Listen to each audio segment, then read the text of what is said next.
ചൊവ്വാഴ്ച ഉച്ചയ്ക്ക് 12 മണിയോടെയാണ് സംഭവം. തിരൂർ എക്സൈസ് വകുപ്പും RPFും സംയുക്തമായി നടത്തിയ പരിശോധനയിലാണ് കോയമ്പത്തൂർ മംഗലാപുരം പാസഞ്ചറിൽ നിന്ന് 20 കിലോ കഞ്ചാവ് ഉപേക്ഷിക്കപ്പെട്ട നിലയിൽ കണ്ടെത്തിയത്. അപ്പോൾ അതിൻ്റെ കാരണം എന്ന് വെച്ച് കഴിഞ്ഞാൽ അന്യസംസ്ഥാന തൊഴിലാളികൾ അവർ അന്യസംസ്ഥാനത്ത് നിന്ന് നിരവധി മയക്കുമരുന്നുകളാണ് കേരളത്തിലേക്ക് ട്രെയിൻ മുഖാന്തരം കൊണ്ടുവരുന്നത്.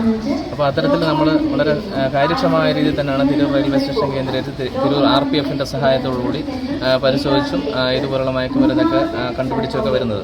ഇപ്പോൾ കഴിഞ്ഞ 2 ദിവസം മുമ്പ് തന്നെ ഒരു 12 കിലോ കഞ്ചാവും ഇത്തരത്തിൽ റെയിൽവേ സ്റ്റേഷനിൽ വരുന്ന വഴി ട്രെയിനകത്ത് വെച്ച് പിടിച്ചിട്ടുണ്ടായിരുന്നു.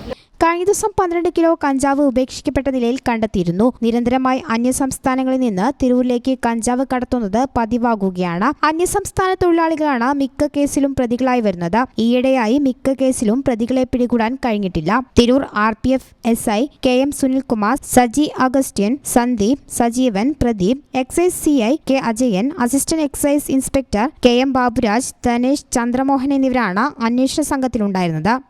News bureau, Tirur.